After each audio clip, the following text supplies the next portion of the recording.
सीमा पर चीन से चल रहे टकराव के बीच भारतीय वायुसेना की ताकत में बड़ा इजाफा होने वाला है। फ्रांस से मिलने वाले 36 राफेल लड़ाकू विमानों की पहली खेप 27 जुलाई तक भारत पहुंच सकती है।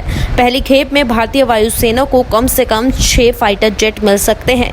हालांकि वायुसेना की तरफ से अभी तक राफेल के जंगी बेड़े में शामिल होने वाली औपचारिक समारोह की तारीख की घोषणा नहीं की गई है। माना जा रहा है कि अंबाला एयरबेस पर राफेल लड़ाकू विमानों की पूरी तैयारी कर ली गई है, क्योंकि पहली खेप दिल्ली के करीब हरियाणा के इसी बेस पर तैनात की जाएगी। महाराष्ट्र में लॉकडाउन को 31 जुलाई तक बढ़ा दिया गया है। इसे मिशन बिगिन अगेन का नाम दिया गया है। 31 जुलाई तक जो लॉकडाउन जारी रखा गया है, उसमें जरूरी सामानों की दुकानों को खोला रखा जाएगा। हालांकि बाकी दुकानों को ऑड इवन सिस्टम के तहत ही खोला जाएगा। महाराष्ट्र सरकार ने 31 जुलाई तक लॉकडाउन को जारी रखने का ऐलान करते हुए कहा कि दफ्तरों में सीमित स्टाफ के साथ कामकाज किया जाएगा। पहले ही खबर आई थी कि 30 जून के बाद राज्य में लॉकडाउन लागू तो रहेगा, लेकिन इसमें से कुछ शर्तों में ढील देने की बात कही गई थी।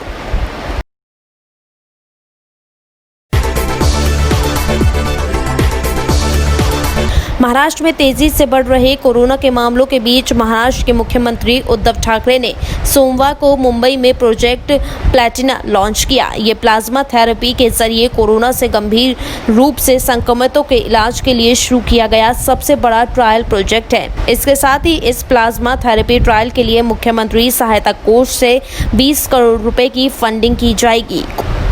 कोरोना वायरस से ठीक होने वाले लोगों के प्लाज्मा में एंटीबॉडीज होती हैं, जो कोविड-19 से पीड़ित अन्य लोगों की इस बीमारी से लड़ने में मदद करती हैं। इसी वजह से प्लाज्मा थेरेपी को कोविड-19 के खिलाफ जारी जंग में बेहद प्रभावकारी माना जा रहा है।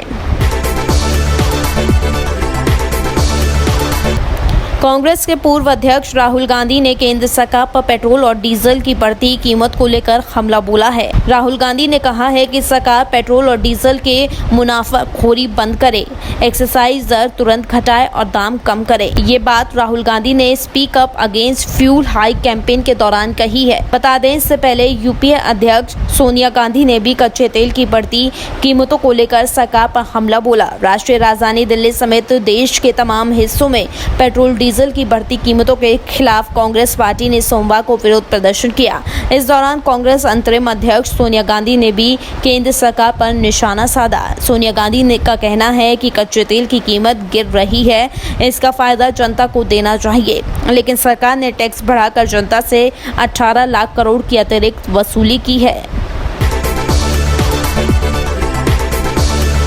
राष्ट्रीय राजधानी दिल्ली में लगातार बढ़ती कोरोना मरीजों की तादाद और अस्पतालों में बेड की कमी से निपटने के लिए केजरीवाल सरकार अब एक्शन मोड में है। अस्पतालों में बेड की कमी से निपटने के लिए हर जिले में बैंक्वेट हॉल चिन्हित किए गए हैं। चिन्हित बैंक्वेट हॉल को अस्पतालों के साथ लिंक किया गया है। ये अस्पतालों के विस्तारित सेंटर के रूप में काम करेंगे। दिल्ली में कोरोना वायरस से जुड़ी हेल्थ केयर फैसिलिटी को ध्यान में रखते हुए अस्पतालों में बेड की क्षमता बढ़ाने को लेकर दिल्ली कैबिनेट ने बैंक्वेट हॉल चिन्हित करने का निर्णय लिया था। इसी निर्णय के अनुपालन में बैंक्वेट हॉल चिन्हित कर अस्पतालों से लिंक किए गए हैं। दिल्ली सरकार की ओर से इस संबंध में आदेश भी जारी किया जा चुका है। Subscribe now and press the bell icon. Never miss an update.